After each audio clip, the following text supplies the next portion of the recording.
El Espíritu Santo en el pacto. Y pondré dentro de vosotros mi espíritu. Ezequiel 36:27. El Espíritu Santo es la tercera persona en el pacto. Ya hemos considerado a Dios en el pacto y a Cristo en el pacto, y ahora, esta mañana, vamos a considerar al Espíritu Santo en el pacto. Recuerden que es necesario que un Dios trino obre la salvación de los miembros del pueblo de Dios, si es que han de ser salvados. Y fue absolutamente necesario que, cuando se realizó el pacto, todo lo que se requería fuera incluido en él.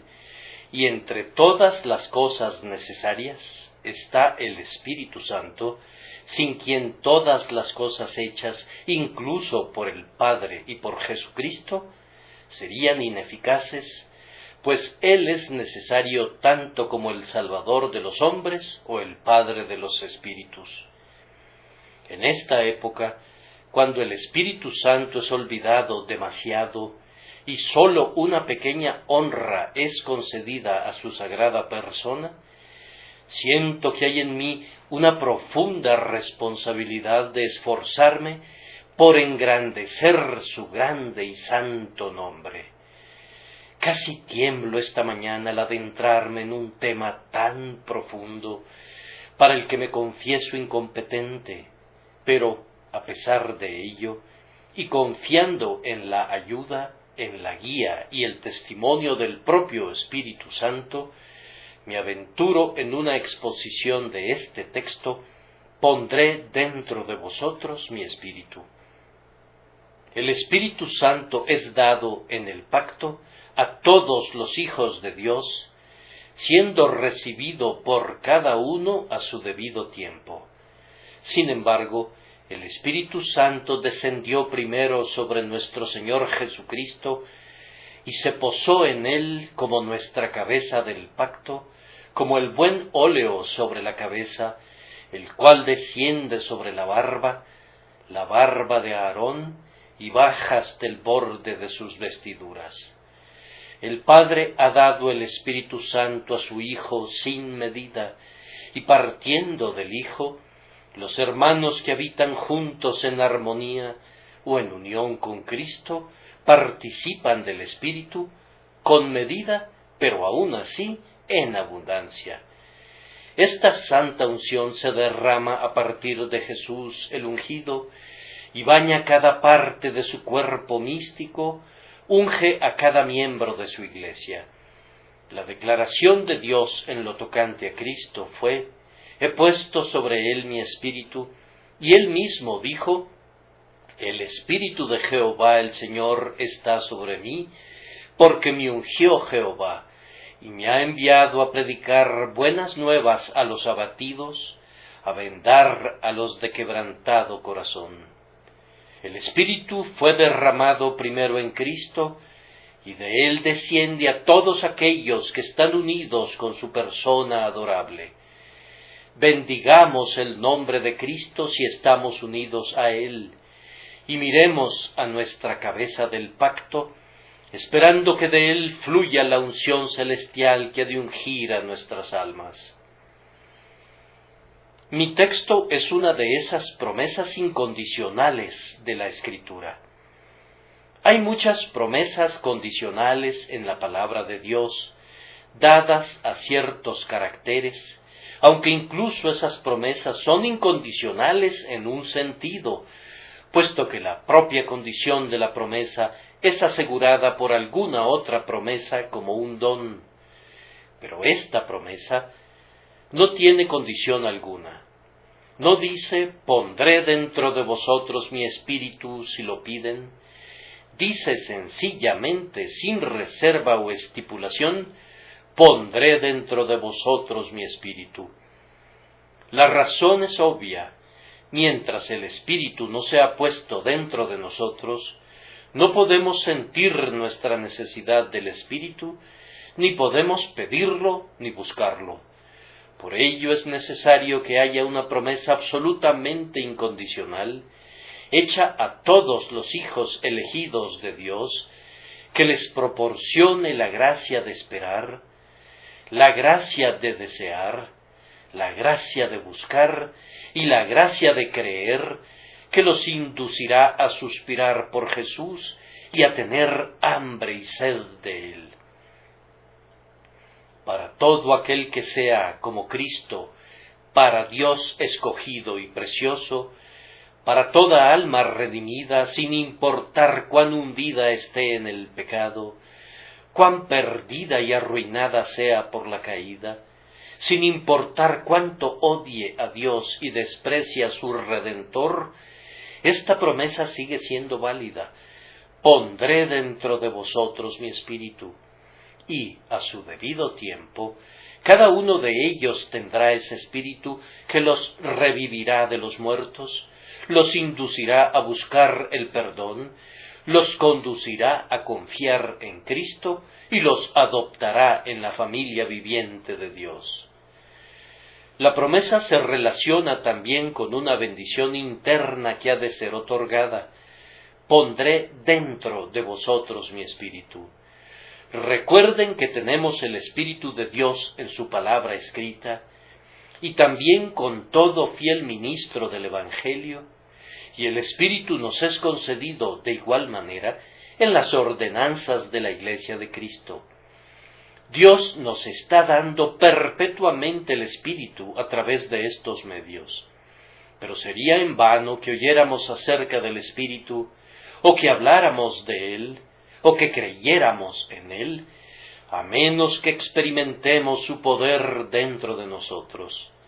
Aquí, por tanto, tenemos la promesa de esa bendición interna: pondré dentro de vosotros mi espíritu. Vamos a considerar ahora esta promesa en todo su alcance. Rogamos que el propio Espíritu Santo nos ayude para hacerlo. Tomaremos las diversas obras del Espíritu Santo una a una y recordaremos que en todas las obras que realiza, el Espíritu participa en el pacto para ser poseído por cada uno de los creyentes. En primer lugar, Cristo nos enseña que el Espíritu es el que da vida. Hasta que se complace en soplar sobre el alma está muerta a toda vida espiritual.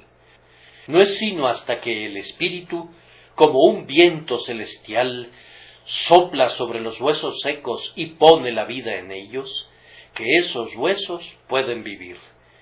Ustedes podrían tomar un cadáver y vestirlo con todas las vestiduras de la decencia exterior.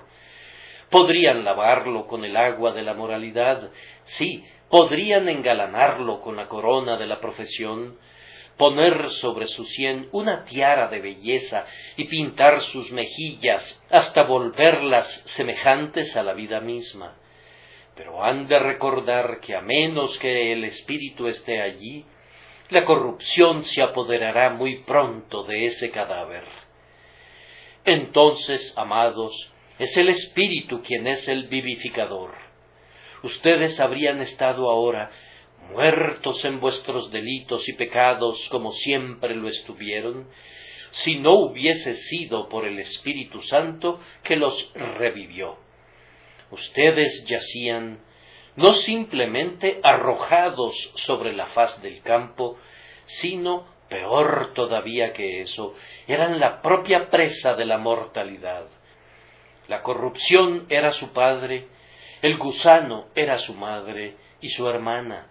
Ustedes eran un olor desagradable para la nariz del Todopoderoso. Fue así que el Salvador los contempló en toda su abominación y les dijo: vivid. En aquel momento ustedes fueron hechos renacer para una esperanza viva, para la resurrección de Jesucristo de los muertos. La vida entró en ustedes siguiendo su mandato. Fue entonces que el Espíritu los vivificó.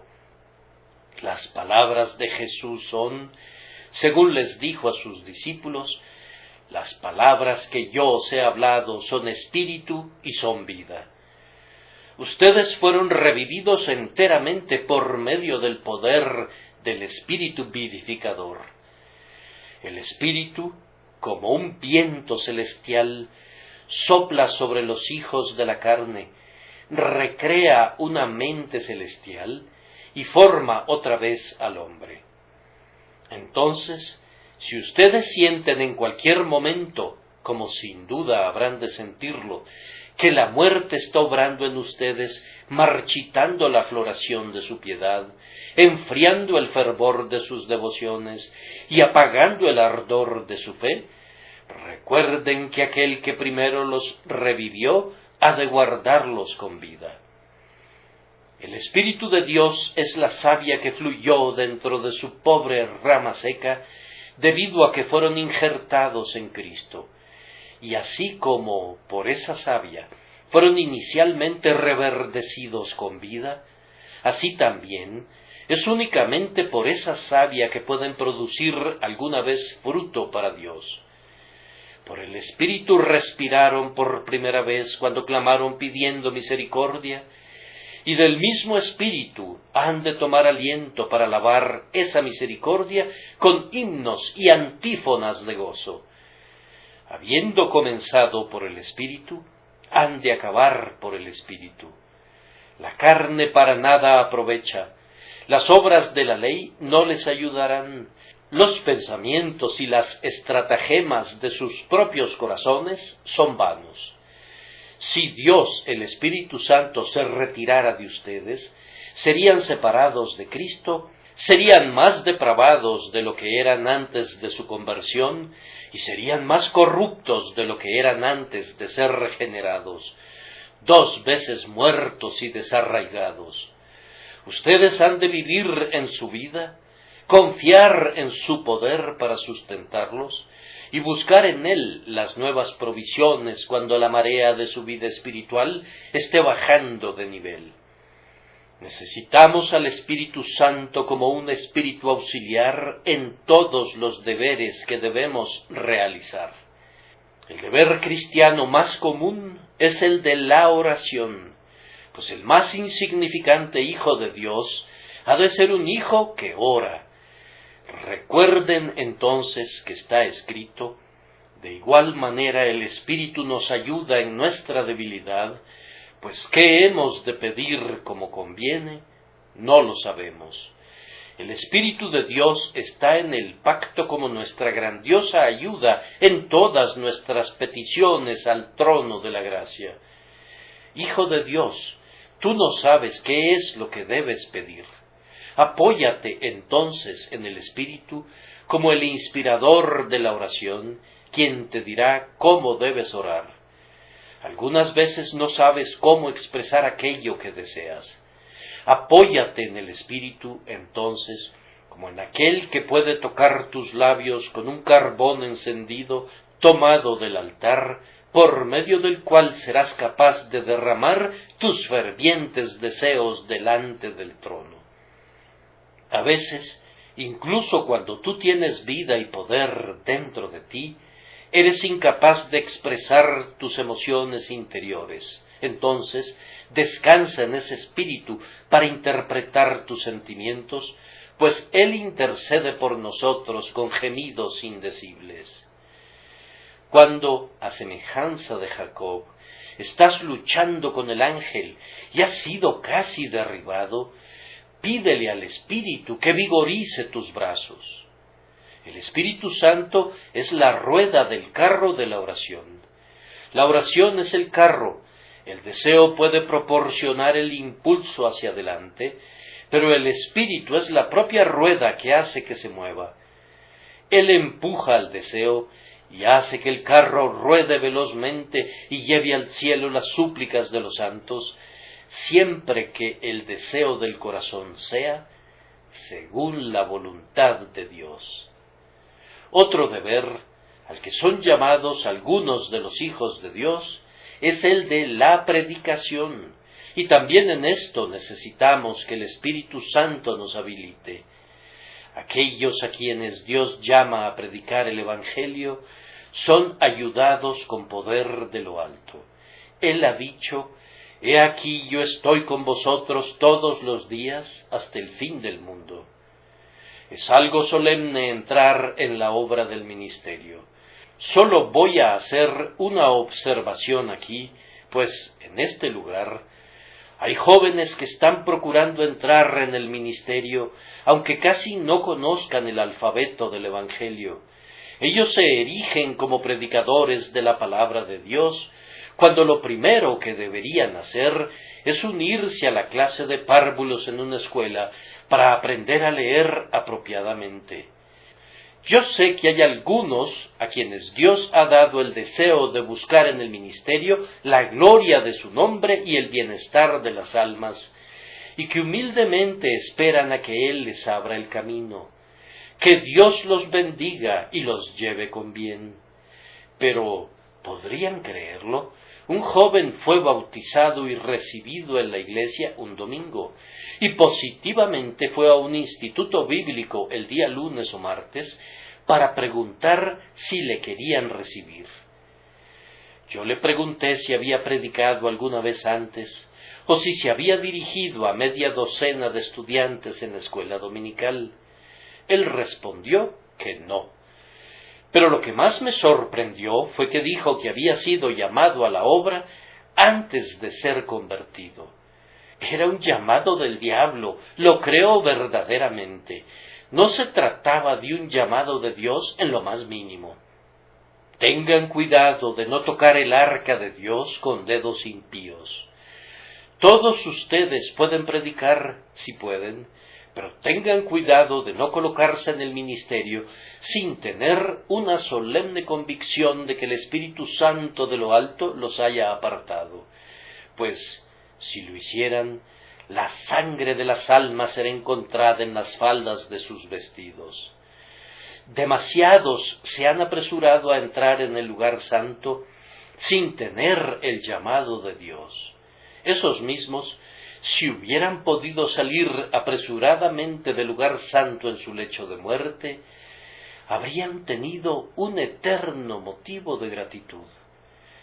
Pero ellos corrieron presuntuosamente, luego predicaron sin ser enviados, y por tanto sin ser bendecidos, y al morir sintieron una mayor condenación proveniente del hecho que habían asumido un oficio al cual Dios nunca los había asignado.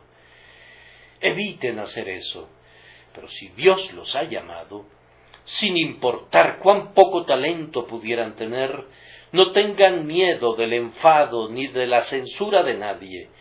Si poseen una solemne convicción en sus almas de que Dios los ha ordenado realmente a la obra del ministerio, y si han obtenido un sello para su comisión en la conversión de al menos un alma, ni la muerte ni el infierno han de detenerlos. Prosigan directamente y no piensen nunca que han de contar con ciertas dotes para ser predicadores exitosos.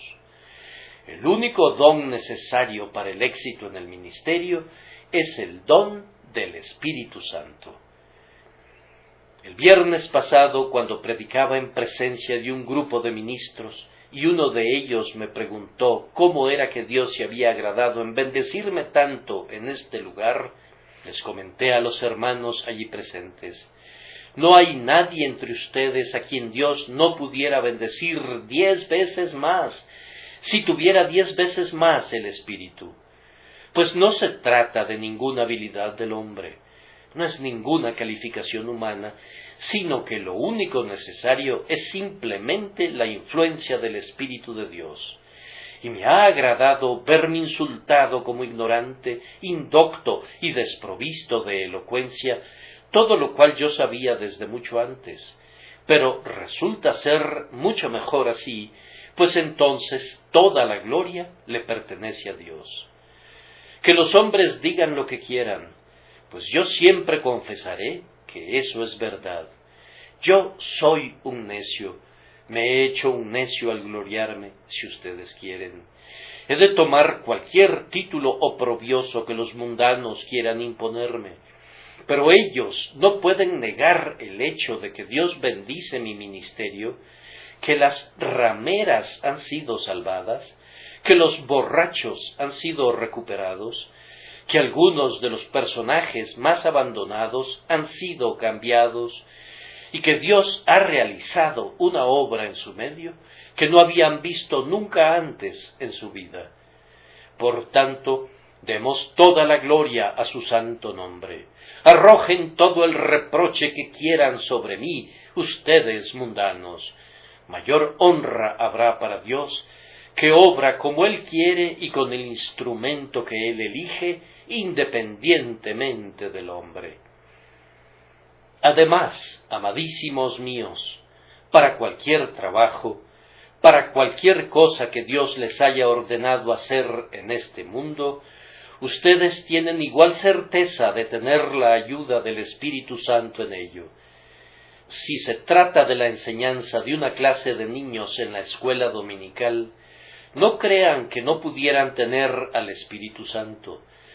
Su socorro les será concedido tan libremente a ustedes como al hombre que predica a una gran asamblea.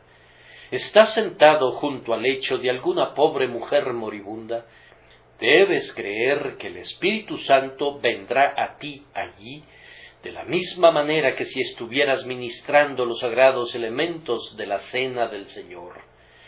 Debes buscar tu fuerza en Dios, tanto para la tarea más humilde como para la más excelsa. Labrador espiritual, afila la reja de tu arado con el Espíritu. Sembrador espiritual, hunde tu semilla en el Espíritu para que germine. Pídele al Espíritu que te dé gracia para esparcirla, para que caiga en los surcos propicios. Guerrero espiritual, afila tu espada con el Espíritu y pídele al Espíritu, cuya palabra es una espada de 2 filos, que fortalezca tu brazo para blandirla. El tercer punto al que hacemos referencia es que el Espíritu Santo es dado a los hijos de Dios como un espíritu de revelación y de instrucción. Él nos llama de las tinieblas a su luz admirable. Por naturaleza, nosotros somos ignorantes y lo somos en extremo, pero el Espíritu Santo enseña a la familia de Dios y los hace sabios. Vosotros tenéis la unción del Santo, dice el apóstol Juan, y conocéis todas las cosas. Estudiante de la escuela de Cristo, ¿quieres ser sabio? No le pidas al teólogo que te exponga su sistema de teología, sino sentado mansamente a los pies de Jesús, pídele que su Espíritu te instruya, pues yo te digo, estudiante, que aunque leas la Biblia durante muchos años y pases sus páginas continuamente, no aprenderías nada de sus misterios ocultos sin el Espíritu. Pero quizá en un momento solitario de tu estudio, iluminado súbitamente por el Espíritu, aprenderás una verdad tan rápidamente como ves el centelleo de un relámpago. Personas jóvenes están laborando para entender la doctrina de la elección. El Espíritu Santo únicamente es quien puede revelarla a su corazón y hacer que la comprendan. ¿Están tironeando y afanándose con la doctrina de la depravación humana? El Espíritu Santo ha de revelarles la profundidad de la perversidad del corazón humano. ¿Quieren conocer el secreto de la vida del creyente conforme vive por la fe del Hijo de Dios y la misteriosa comunión con el Señor de la que goza? ¿Habrá de ser siempre un misterio para ustedes? A menos que el Espíritu Santo la abra a sus corazones. Siempre que leas la Biblia, clama al Espíritu: abre mis ojos y miraré las maravillas de tu ley. El Espíritu proporciona colirio a los ciegos, y si tus ojos no están abiertos ahora, busca el colirio y así podrás ver, sí, y ver tan claramente que aquel que sólo ha aprendido en la escuela del hombre preguntará: ¿cómo sabe letras sin haber estudiado? Aquellos que son enseñados por el Espíritu sobrepasan a menudo a quien es enseñado por el hombre.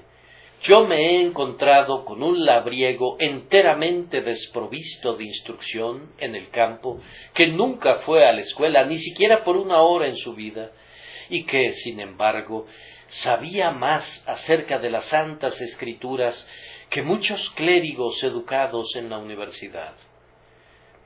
Me han informado que es una práctica común de los hombres de Gales, mientras trabajan partiendo piedras en el camino, discutir puntos difíciles de la teología que muchos teólogos no pueden dominar, y esto es debido a que ellos leen humildemente las Escrituras, confiando únicamente en la guía del Espíritu Santo y creyendo que Él los conducirá a toda la verdad. Y a Él le agrada hacerlo. Cualquier otra instrucción es muy aceptable. Salomón dice: el alma sin ciencia no es buena. Todos nosotros deberíamos procurar saber tanto como pueda saberse, pero hemos de recordar que en la obra de la salvación el verdadero conocimiento debe ser obtenido mediante la enseñanza del Espíritu Santo. Y si queremos aprender en el corazón y no meramente en la cabeza, hemos de ser enseñados enteramente por el Espíritu Santo. Lo que aprenden del hombre pueden desaprenderlo, pero lo que aprenden del Espíritu está fijado indeleblemente en su corazón y su conciencia, y ni siquiera el propio Satanás podría robárselos a ustedes. Vayan ustedes ignorantes, que a menudo titubean ante las verdades de la revelación, vayan y pregúntenle al Espíritu, pues Él es el guía de las almas sumidas en la oscuridad, sí, y el guía de su propio pueblo iluminado también, pues sin su ayuda, incluso cuando han sido iluminados y han gustado del don celestial, no entenderían toda la verdad, a menos que Él los adentrara en ella. Deseo además mencionar que Dios nos dará el Espíritu como un espíritu de aplicación. Así fue como Jesús dijo a sus discípulos: Él me glorificará, porque tomará de lo mío y os lo hará saber. Para simplificar el asunto, nuestro Señor agregó: todo lo que tiene el Padre es mío. Por eso dije que tomará de lo mío y os lo hará saber. Permítanme recordarles cuán frecuentemente Jesús recalcó a sus discípulos el hecho de que Él les hablaba las palabras de su Padre. Mi doctrina no es mía, sino de aquel que me envió. Y también las palabras que yo os hablo, no las hablo por mi propia cuenta, sino que el Padre que mora en mí, Él hace las obras. Así como Cristo dio a conocer la voluntad de Dios el Padre a su pueblo, así también el Espíritu Santo nos da a conocer las palabras de Cristo. Yo casi podría afirmar que las palabras de Cristo no nos servirían de nada a menos que nos fueran aplicadas por el Espíritu Santo.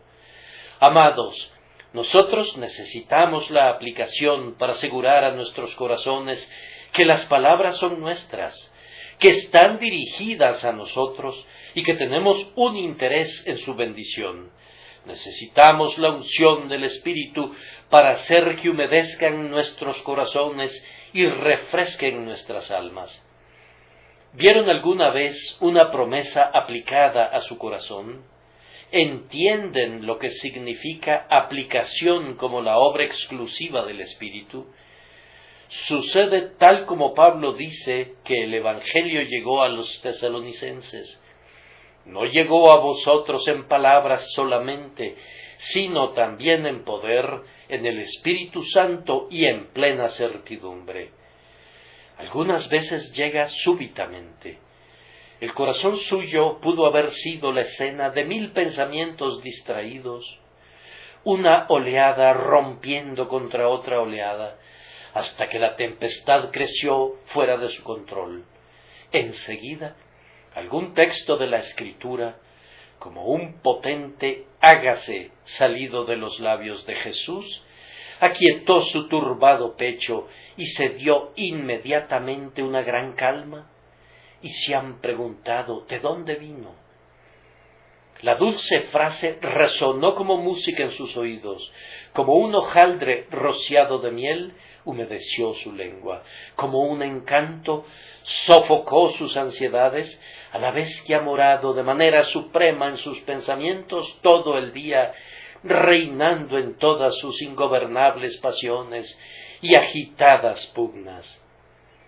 Tal vez ha continuado en su mente por semanas, a donde quiera que iban, independientemente de lo que hicieran, no podían desalojarla, ni tampoco querían hacerlo.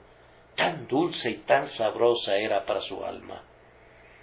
¿Acaso no han pensado sobre algún texto que es el mejor de la Biblia, el más precioso de todas las Escrituras? Eso se debió a que fue aplicado a ustedes por gracia. Oh, cuánto amo las promesas aplicadas. Yo podría leer 1000 promesas que están registradas en las páginas de este sagrado volumen y sin embargo no obtener nada de ellas. Mi corazón no ardería dentro de mí a pesar de todas las riquezas del repositorio. Pero una promesa comprendida por mi alma, por la aplicación del Espíritu, contiene tanta médula y grosura que constituiría un alimento suficiente para 40 días para muchos Elías del Señor. Cuán dulce es, en los tiempos de profunda aflicción, experimentar que esta promesa es aplicada al corazón. Cuando pases por las aguas, yo estaré contigo, y si por los ríos, no te anegarán. Cuando pases por el fuego, no te quemarás, ni la llama arderá en ti. Tal vez digas, eso es puro entusiasmo. Por supuesto que así les parece a ustedes. Como hombres naturales, no disciernen las cosas del Espíritu. Pero nosotros estamos hablando acerca de cosas espirituales a hombres espirituales, y para ellos no es un mero entusiasmo. Con frecuencia es un asunto de vida o muerte. He conocido numerosos casos en los que casi el único tablón sobre el que el pobre santo atribulado fue capaz de flotar fue simplemente un texto del cual, de una manera u otra, él había alcanzado un entendimiento tan íntimo que nada podría arrebatárselo. Y no es sólo su palabra la que necesita ser aplicada a nosotros. Tomará de lo mío y os lo hará saber.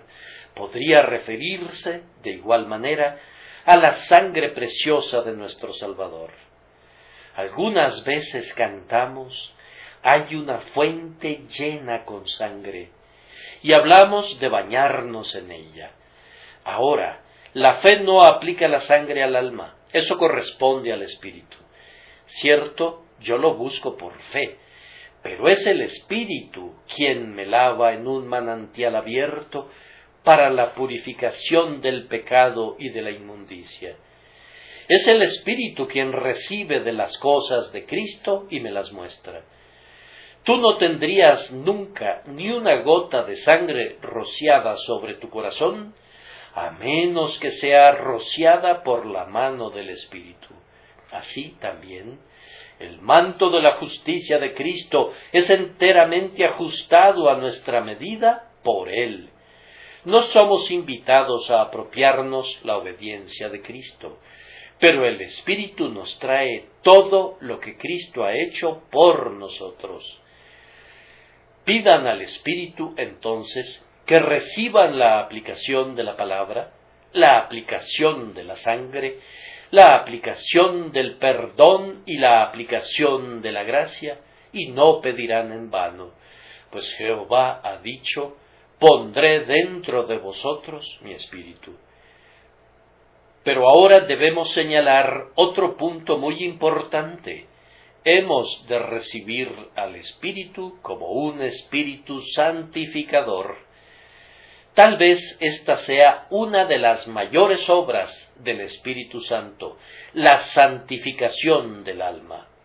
Es una gran obra purificar el alma del pecado. Es más grande que si uno lavara a un leopardo hasta borrarle las manchas, o a un etíope hasta que su piel oscura se volviera blanca, pues nuestros pecados están a gran profundidad de la piel. Han entrado en nuestra misma naturaleza. Si fuéramos completamente blanqueados exteriormente esta mañana, estaríamos negros y contaminados antes de mañana. Y si todas las manchas fueran quitadas hoy, se formarían otra vez mañana, pues nosotros somos negros por completo. Podrían restregar la carne, pero permanecen negras hasta el fin. Nuestra pecaminosidad es una lepra que yace profundamente dentro de nosotros. Pero el Espíritu Santo santifica el alma, entra en el corazón y comienza la obra de la santificación por la conversión. Mantiene la posesión del corazón y preserva la santificación, derramando perpetuamente el óleo fresco de la gracia, hasta que al fin perfeccionará la santificación, haciéndonos puros y sin mancha, habilitados para morar con los más bienaventurados habitantes de la gloria. La manera en que el Espíritu santifica es esta. Primero revela al alma el mal del pecado y hace al alma odiarlo. Le muestra que se trata de un mal mortal lleno de veneno. Y cuando el alma comienza a odiarlo, lo siguiente que hace el Espíritu es mostrarle que la sangre de Cristo quita toda la culpa, y de ese propio hecho la conduce a odiar el pecado más de lo que lo hacía cuando conoció por primera vez su negrura. El Espíritu la lleva a la sangre rociada que habla mejor que la de Abel, y allí toca el tañido fúnebre del pecado al tiempo que señala la sangre de Cristo y dice: Él derramó esta sangre por ti, para comprarte para sí, para que seas uno de los miembros de un pueblo propio, celoso de buenas obras.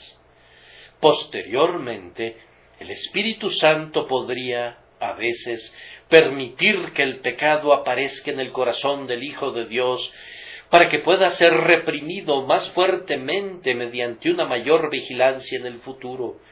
Y cuando el heredero del cielo se entrega al pecado, el Espíritu Santo envía una disciplina santificadora sobre el alma, hasta que, habiendo sido quebrantado el corazón por la aflicción, por lo amoratado de la herida, el mal es limpiado, y la conciencia, sintiéndose intranquila, envía el corazón a Cristo, que quita el castigo y elimina la culpa.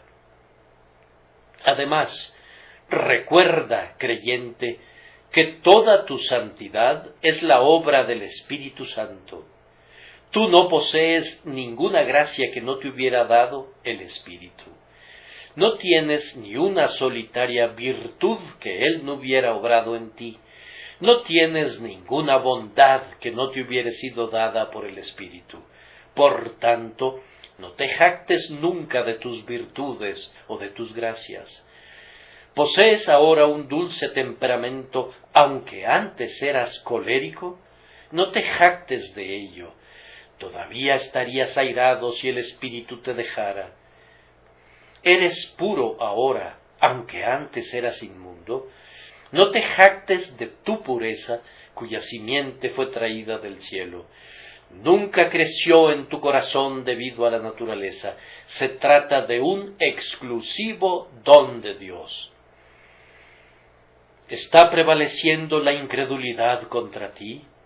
¿Acaso tus lujurias, tus malvadas pasiones y tus deseos corruptos parecieran estar enseñoreándose sobre ti?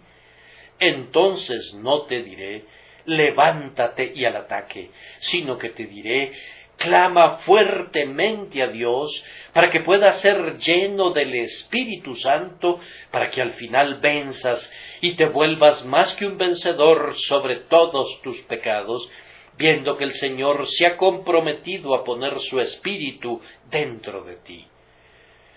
Después de hablar sobre otros 2 puntos, habré concluido. El Espíritu de Dios es prometido a los herederos del cielo como un espíritu director para guiarlos en la senda de la providencia. Si te encuentras alguna vez en una posición en la que no sabes qué camino tomar, recuerda que tu fortaleza sería estarte quieto, y tu sabiduría es esperar la voz directriz del Espíritu, diciéndote: este es el camino, andad por él. Yo mismo he probado esto, y estoy seguro de que todo hijo de Dios que ha sido colocado en dificultades debe de haber sentido a veces la realidad y la bienaventuranza de esta guía. ¿Y no le has pedido nunca que te dirija? Si se lo has pedido, ¿descubriste alguna vez que te fuiste por el camino equivocado? No me refiero al tipo de oraciones que presenta la gente que pide consejo, pero que no se lo pide al Señor, que se apartan para descender a Egipto, para fortalecerse con la fuerza de Faraón, y luego le piden a Dios que los bendiga en un camino que Él nunca sancionó. No, has de comenzar rectamente renunciando a toda otra confianza. Es sólo así que puedes disfrutar de su promesa. Encomienda a Jehová tu camino y confía en Él, y Él hará. Toma contigo, Hijo de Dios, una abierta confesión y di: Señor, yo deseo, como una cortina de agua, ser movido por el aliento del Espíritu. Aquí permanezco pasivo en tu mano. Quisiera no conocer ninguna voluntad sino la tuya. Muéstrame tu voluntad, oh Señor. Enséñame qué he de hacer y qué he de dejar de hacer. Para algunos de ustedes esto podría parecer puro fanatismo. Ustedes no creen que Dios, el Espíritu Santo, guíe a los hombres en el camino que deben tomar. Eso podrían suponerlo si nunca han experimentado su guía. Hemos oído que cuando uno de nuestros viajeros ingleses en África mencionó a los habitantes del lugar el intenso frío que prevalecía algunas veces en su país, gracias al cual el agua se tornaba tan dura que la gente podía patinar y caminar sobre ella, el rey le amenazó con matarlos si decía mentiras, pues él no había sentido ni visto nunca tales cosas. Y lo que uno no ha sentido ni visto nunca es ciertamente un tema apropiado para la duda o para la contradicción. Pero en relación al pueblo del Señor, que afirman que son guiados por el Espíritu, yo les aconsejo que atiendan a sus dichos y busquen hacer la prueba por ustedes mismos. Sería algo muy bueno que ustedes se dirigieran solamente a Dios, como un hijo, en todas sus aflicciones. Recuerden que como un abogado al que pueden consultar con seguridad, como un guía cuyas direcciones pueden seguir seguramente, como un amigo bajo cuya protección pueden confiar certeramente, el Espíritu Santo está personalmente presente en la Iglesia de Cristo y en cada uno de los discípulos de Jesús, y no hay ningún honorario que se deba pagar, excepto el honorario de la gratitud y de la alabanza, porque les ha dirigido muy bien. Solo una consideración adicional. El Espíritu Santo será dado a los hijos de Dios como un espíritu consolador. Este es peculiarmente su oficio. ¿Nunca han sentido que, inmediatamente antes de una aflicción grande y dolorosa, han experimentado un tiempo de gozo sumamente inexplicable? Escasamente sabían por qué estaban tan felices o tan tranquilos. Parecían estar flotando sobre el propio mar del Elíseo. No había nada de viento que rizara su pacífico espíritu y todo estaba sereno y tranquilo. No estaban agitados por los cuidados ordinarios y las ansiedades del mundo. Su mente entera estaba absorta en la meditación sagrada. Enseguida llega la aflicción y dicen: ahora lo entiendo todo. Antes no podía comprender el significado de ese arrullo grato, de esa quieta tranquilidad. Pero ahora veo que estaba diseñado para prepararme para estas circunstancias de prueba. Si hubiera estado abatido y desalentado cuando esta aflicción apareció en mí, habría roto mi corazón. Pero ahora, gracias a Dios, puedo percibir por medio de Jesucristo cómo esta leve tribulación momentánea produce en mí un cada vez más excelente y eterno peso de gloria. Pero observen que creo que vale la pena tener las aflicciones para recibir el consuelo del Espíritu Santo. Vale la pena soportar la tormenta para experimentar los gozos. Algunas veces mi corazón ha sido sacudido por la maledicencia, la vergüenza y el desprecio, pues muchos hermanos ministros, de quienes pensaba mejores cosas, me han denigrado. Y muchos cristianos me han dado la espalda después que fui tergiversado ante ellos, y me han odiado sin causa. Pero ha sucedido que, en ese preciso instante, si la iglesia entera me hubiera dado la espalda y el mundo entero me hubiera abucheado, no me habría conmovido grandemente, pues algún rayo brillante de la luz del sol espiritual alumbró mi corazón. Y Jesús me susurró aquellas dulces palabras: yo soy de mi amado, y mi amado es mío. En momentos así, las consolaciones del Espíritu no han sido ni escasas ni pequeñas para conmigo. Oh cristiano, si fuera capaz te adentraría en las profundidades de este glorioso pasaje, pero como no puedo hacerlo, debo dejarlo a tu consideración. Está lleno de miel, solo llévatelo a tus labios y extrae la miel que hay allí. Pondré dentro de vosotros mi espíritu. Para concluir, permítanme agregar uno o dos comentarios. ¿No ven aquí la absoluta certeza de la salvación de cada creyente? O más bien, ¿no es absolutamente cierto que todo miembro de la familia del Israel de Dios ha de ser salvado? Pues está escrito: pondré dentro de vosotros mi espíritu. ¿Piensan que cuando Dios pone su espíritu dentro de los hombres, puedan posiblemente ser condenados? ¿Podrían pensar que Dios pone su espíritu dentro de ellos y que, sin embargo, perezcan y se pierdan? Puedes pensarlo si quieres, amigo, pero te diré lo que piensa Dios. Pondré dentro de vosotros mi espíritu y haré que andéis en mis estatutos y guardéis mis preceptos y los pongáis por obra. Los pecadores están lejos de Dios por las obras perversas y no quieren venir a Él para tener vida.